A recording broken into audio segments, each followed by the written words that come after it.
Let's look at another way to write an equation for a linear function. And this is called general form. So with general form, it looks like ax plus by plus c equals 0. Or some number times x plus some number times y plus some number equals 0. Importantly, a, b, and c cannot be fractions or decimals.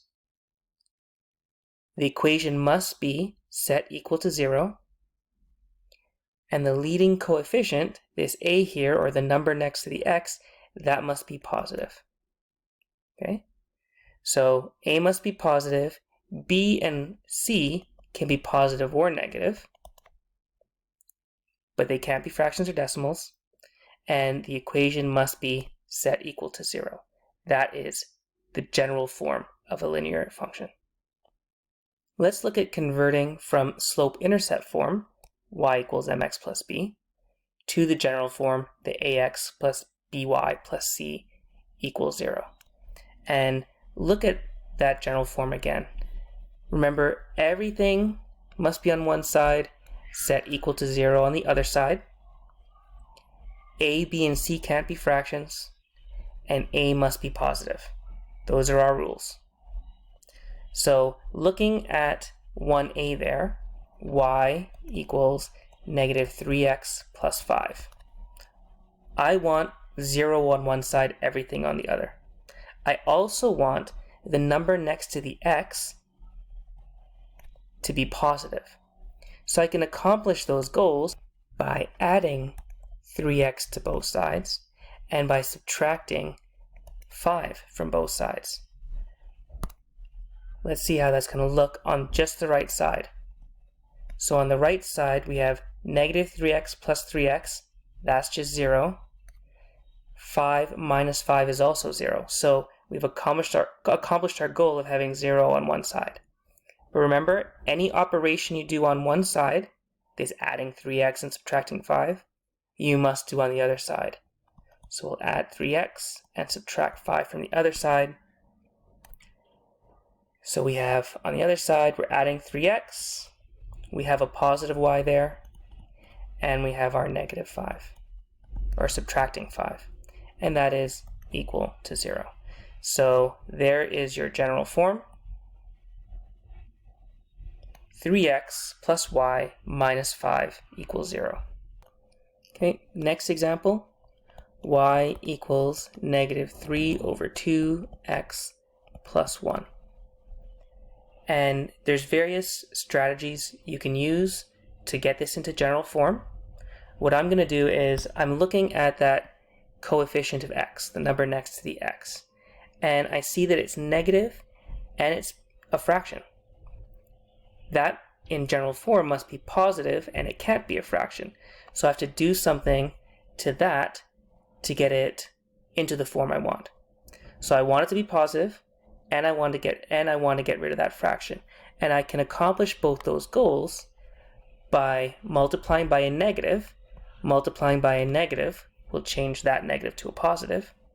And I'm also going to multiply by the denominator, because by multiplying by the denominator, I'm going to get rid of the fraction. So what I'll do is I'll take the whole side of the equation, and I'm going to multiply that by a negative 2. Anything I do on one side, I'm going to have to do to the other side as well. So what's our result? On the left side, we have 2 times y. On the right side, I'm multiplying everything in that equation by negative 2. So negative 2 multiplied by negative 3 over 2. The 2 on top and bottom cancel out. The negative signs cancel out. We're left with a 3x. So notice that the coefficient is now positive and it's not a fraction. And then of course we're multiplying the whole side of the equation. So negative 2 times a 1 is a negative 2. Okay, so we've accomplished part of our goal. We still need to have 0 on one side with everything else on the other side. So what we can do at this point is subtract 2y from both sides of the equation. So on the left side, 2y minus 2y is 0. Then we have our 3x, we're subtracting the 2y, and we have another minus 2 there. There you are in general form, 0 on one side, everything on the other. All the coefficients, or all the numbers on the right side there, are not fractions, and the coefficient, or the number next to the x, is positive. That's general form. How about point slope form to general form? Same kind of thing. You want to manipulate your equation so you get the 0 on one side, everything else on the other. But look at point slope form. We have brackets here. There are no brackets in general form. So you might want to start out with getting rid of your brackets. So for example, for 2a, we have y minus 3 equals 5 times x plus 6. I'm just going to rewrite that. Okay, so, x plus 6 is in brackets. That's our starting point. I want to get rid of those brackets because general form has no brackets. And I can do that by distributing the 5, or multiplying the 5 with what's in the brackets. So 5 times x equals 5x, and then 5 times 6 equals 30. So we have y minus 3 equals 5x plus 30. Now I want 0 on one side. I can accomplish that by subtracting y and adding 3 to both sides of the equation. Subtract y, add 3 to both sides of the equation. What's the result? Y minus y is 0, negative 3 plus 3 is 0, so I have my 0 on one side. On the right side, we have 5x, we have a minus y, and we have 30 plus 3, which is 33. That's general form. 0 on one side, everything on the other, no brackets, no fractions or decimals. The coefficient of x is positive. For b, we have y minus 2 equals 1 over 3 x plus 4. I could, if I wanted to, distribute the 1 over 3 through the brackets to get rid of the brackets, but what I actually want to do first is multiply both sides by 3, because by doing that I can get rid of the fraction. So I'm going to multiply both sides by 3 first. On the left side of the equation, you have 3y minus 6, so 3 times y, and then 3 times negative 2. On the left side of the equation, you have 3 multiplied by a third multiplied by x plus 4. So 3 numbers multiplied together. Just a reminder, if I had 3 numbers multiplied by each other, like 2 times 3 times 5, this is the same as saying 2 times 3, which equals 6, is being multiplied by 5. So all I have to do in this case, if I look at our equation for b, is take the 3 and multiply it by the third, the 1 over 3. 3 times 1 over 3 is just 1. So we have 1 times x plus 4. Okay, cleaning that up a bit, you have 3y minus 6 equals 1 times x plus 4. That's just x plus 4. And now we want to manipulate the equation, so we get 0 on one side. So we can subtract 3, add 6 to both sides. Subtract 3y and add 6 to both sides. So on the left side we'll have 0. On the right side we have our x. We have a negative 3y. 4 plus 6 is 10. And we have our general form. No brackets, 0 on one side, no fractions, no decimals, and we have a positive coefficient for x. If you don't see any coefficient here,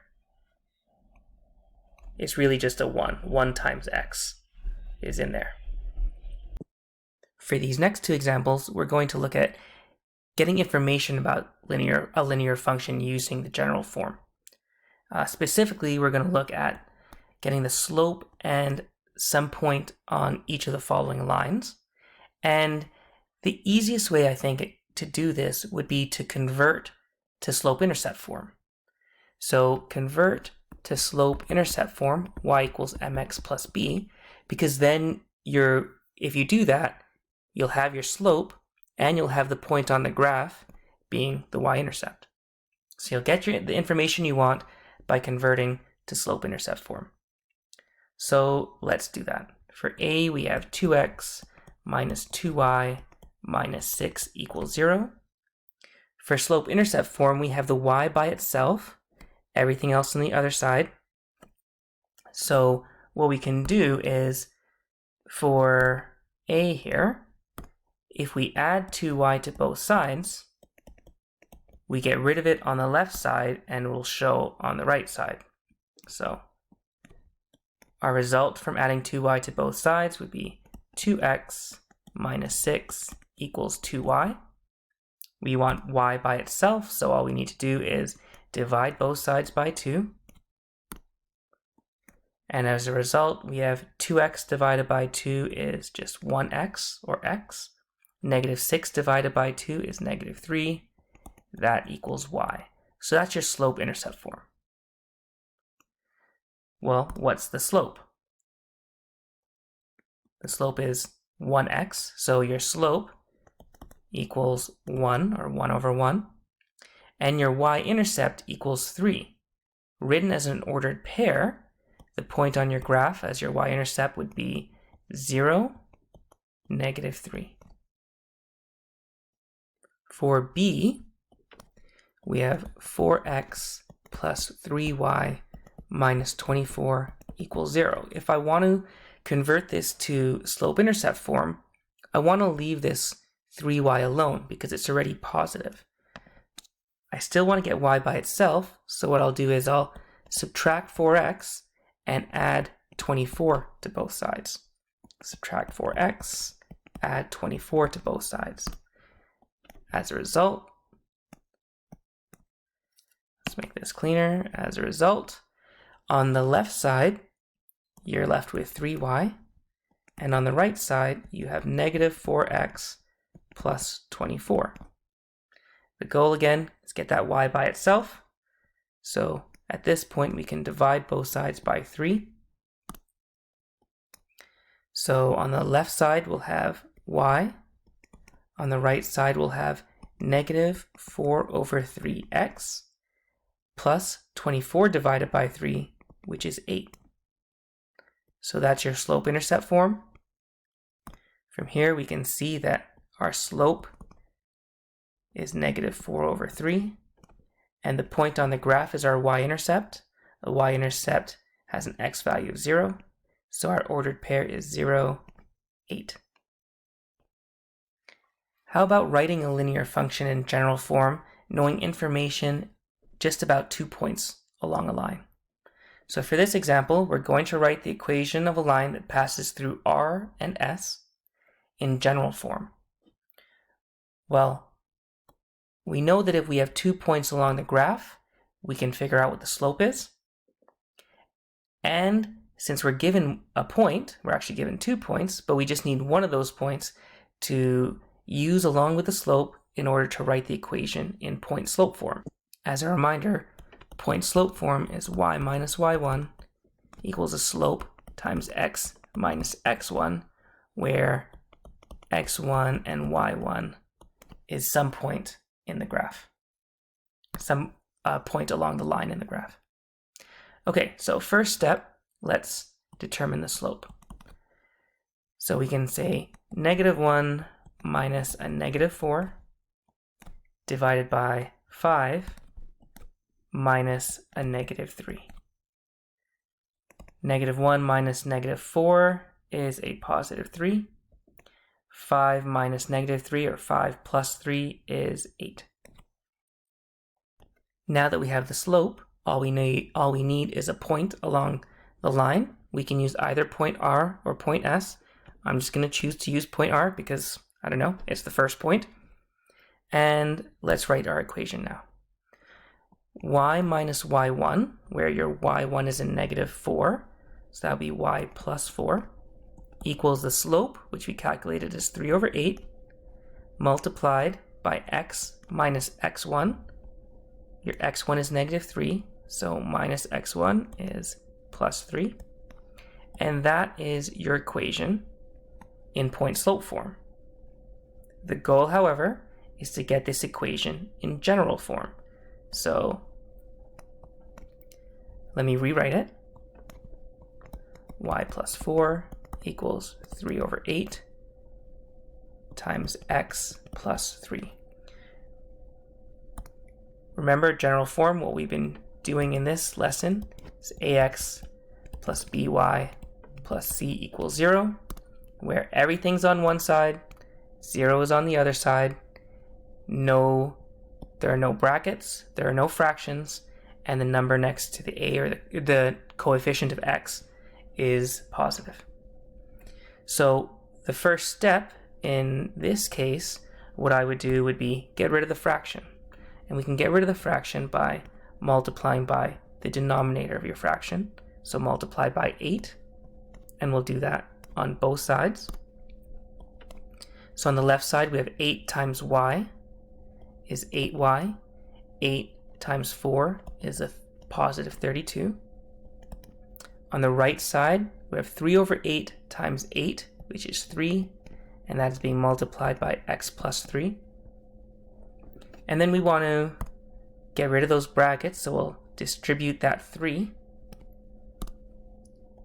So in the next step, we have 8y plus 32 equals 3 times x plus 3 times 3. Next goal, get 0 on one side. We can accomplish that by subtracting 8y and subtracting 32 from both sides.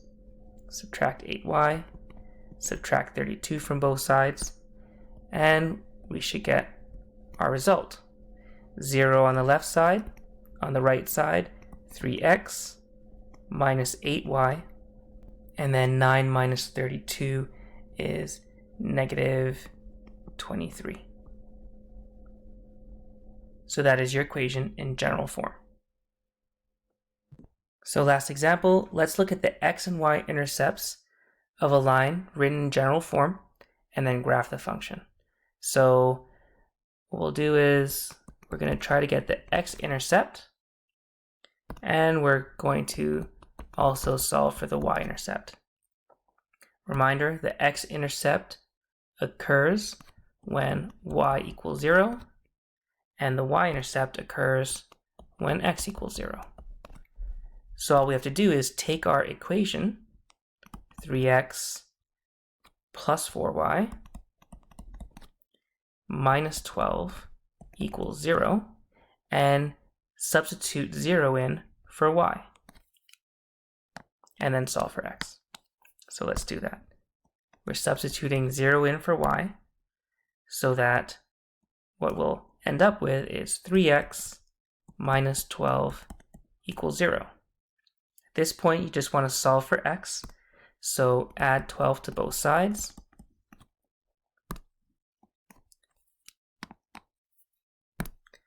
And you'll have 3x equals 12. Divide both sides by 3. And you'll have x equals 4, or your x-intercept is 4. The line will intersect with the x-axis at x equals 4.